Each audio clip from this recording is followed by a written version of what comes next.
ಚಿನ್ನಸ್ವಾಮಿ ಸ್ಟೇಡಿಯಂನಲ್ಲಿ ಕಾಲ್ತುಳಿತ 11 ಜನರ ಸಾವು. ಇದಕ್ಕೆ ಮತ್ತಷ್ಟು ತಲೆದಂಡವಾಗುವಂತಹ ಸಾಧ್ಯತೆ ಇದೆ. ಚಿನ್ನಸ್ವಾಮಿ ಸ್ಟೇಡಿಯಂನ ಬಳಿ ಕಾಲ್ತುಳಿತದ ಪ್ರಕರಣಕ್ಕೆ ಸಂಬಂಧಪಟ್ಟಂತೆ ಸಿಎಂಗೆ ಹೈಕಮಾಂಡ್ ತುರ್ತು ಬುಲಾವ್ ಬಂದಿದೆ ಅನ್ನುವಂತಹ ಮಾಹಿತಿ ಸಿಗ್ತಾ ಇದೆ. ನಾಳೆ ದೆಹಲಿಗೆ ಸಿಎಂ ಸಿದ್ದರಾಮಯ್ಯನವರು ತೆರಳುತ್ತಾ ಇರುವಂತಹ ಮಾಹಿತಿ ಸಿಗ್ತಾ ಇದೆ. ಚಿನ್ನಸ್ವಾಮಿ ಸ್ಟೇಡಿಯಂನ ಬಳಿ ಕಾಲ್ತುಳಿತದ ಪ್ರಕರಣ, ಇದೇ ವಿಚಾರಕ್ಕೆ ಸಂಬಂಧಪಟ್ಟಂತೆ ಕಾಂಗ್ರೆಸ್ನ ಹೈಕಮಾಂಡ್ನಿಂದ ಸಿಎಂಗೆ ತುರ್ತು ಮೆಸೇಜ್, ನಾಳೆ ದೆಹಲಿಗೆ ಬನ್ನಿ ಅನ್ನುವಂತಹ ಸೂಚನೆ ಬಂದಿದೆ. ಈ ಬೆನ್ನಲ್ಲೇ ಹೈಕಮಾಂಡ್ ಭೇಟಿಯಾಗುವುದಕ್ಕೆ ಸಿಎಂ ಸಿದ್ದರಾಮಯ್ಯನವರು ಮುಂದಾಗ್ತಾ ಇದ್ದಾರೆ. ಚಿನ್ನಸ್ವಾಮಿ ಸ್ಟೇಡಿಯಂನಲ್ಲಿ ಕಾಲ್ತುಳಿತದ ದುರಂತ ರಾಷ್ಟ್ರೀಯ ಮಟ್ಟದಲ್ಲಿ ಸದ್ದು ಮಾಡಿರುವಂತಹದ್ದು. ಕಾಂಗ್ರೆಸ್ನ ಮುಜುಗರಕ್ಕೂ ಕೂಡ ಈ ಕಾಲ್ತುಳಿತದ ಪ್ರಕರಣ ಕಾರಣವಾಗಿತ್ತು. ಈ ಬೆನ್ನಲ್ಲೇ ಪರಮೇಶ್ವರ್ ಬೆಳಗ್ಗೆ ಅಷ್ಟೇ ಹೇಳಿದ್ರು, ನಾನು ಹೈಕಮಾಂಡ್ನನ್ನ ಫೋನ್ ಮೂಲಕ ಕಾಂಟ್ಯಾಕ್ಟ್ ಮಾಡಿದ್ದೆ, ಘಟನೆಯನ್ನ ಎಕ್ಸ್ಪ್ಲೇನ್ ಮಾಡಿದ್ದೆ ಅಂತ ಹೇಳಿ. ಈಗ ಘಟನೆಗೆ ತೀವ್ರ ಅಸಮಾಧಾನವನ್ನ ವ್ಯಕ್ತಪಡಿಸಿದ್ದಾರೆ ರಾಹುಲ್ ಗಾಂಧಿ ಅನ್ನೋದು ಗೊತ್ತಾಗ್ತಾ ಇದೆ. ಮತ್ತೊಂದು ಕಡೆ ದೆಹಲಿಯಲ್ಲಿಯೇ ಈಗ ಡಿಸಿಎಂ ಡಿಕೆ ಶಿವಕುಮಾರ್ ಕೂಡ ಇರುವಂತಹದ್ದು. ಈ ಬೆನ್ನಲ್ಲೇ ಹೈಕಮಾಂಡ್ ತುರ್ತು ಬುಲಾವ್ ಮುಖ್ಯಮಂತ್ರಿಗಳಿಗೆ ಕೊಟ್ಟಿರೋದು ತೀವ್ರ ಕುತೂಹಲಕ್ಕೆ ಕಾರಣವಾಗ್ತಾ ಇದೆ.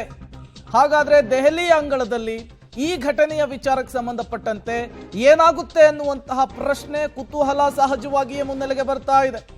ಈಗಾಗಲೇ ಡಿಸಿಎಂ ಡಿಕೆ ಶಿವಕುಮಾರ್ ದೆಹಲಿಯಲ್ಲಿದ್ದಾರೆ. ಮತ್ತೊಂದು ಕಡೆ ಈ ಘಟನೆಯ ವಿಚಾರಕ್ಕೆ ಸಂಬಂಧ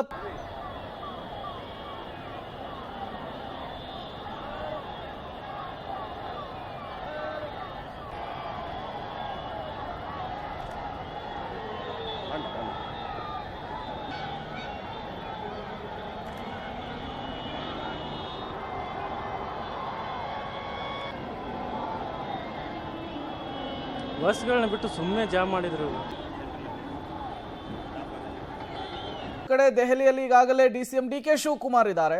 ಈ ಬೆನ್ನಲ್ಲೇ ಸಿಎಂ ಸಿದ್ದರಾಮಯ್ಯನವರಿಗೆ ತುರ್ತು ಬುಲಾವ್. ಯಾವ ಕಾರಣಕ್ಕಾಗಿ? ಕೇವಲ ಕ್ಲಾರಿಫಿಕೇಶನ್ ಮಾತ್ರಕ್ಕ ಅಥವಾ ಬೇರೆ ಏನಾದ್ರೂ ಬೆಳವಣಿಗೆಗಳ ಏನು ಅಂತ ಹೇಳಿ?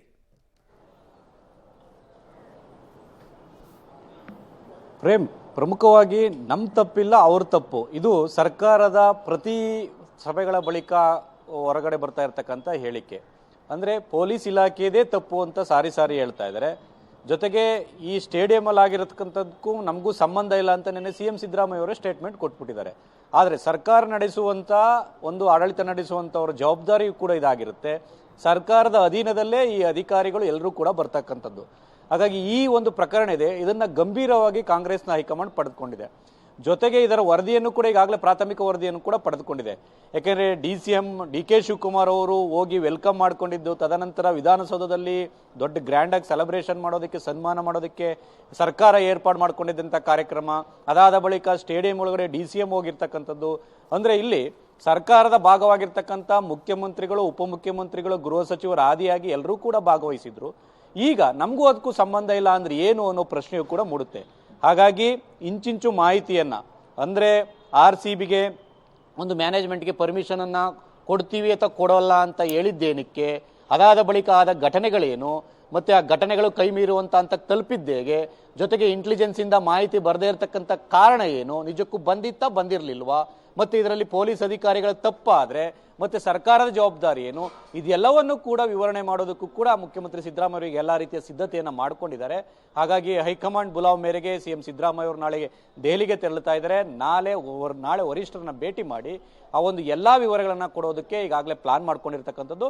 ಅದಕ್ಕೂ ಮುನ್ನ ಇವತ್ತು ಸಂಜೆ 5:30 ಒಂದು ತುರ್ತು ಸಭೆಯನ್ನು ಕೂಡ ಕರೆದಿರ್ತಕ್ಕಂಥದ್ದು.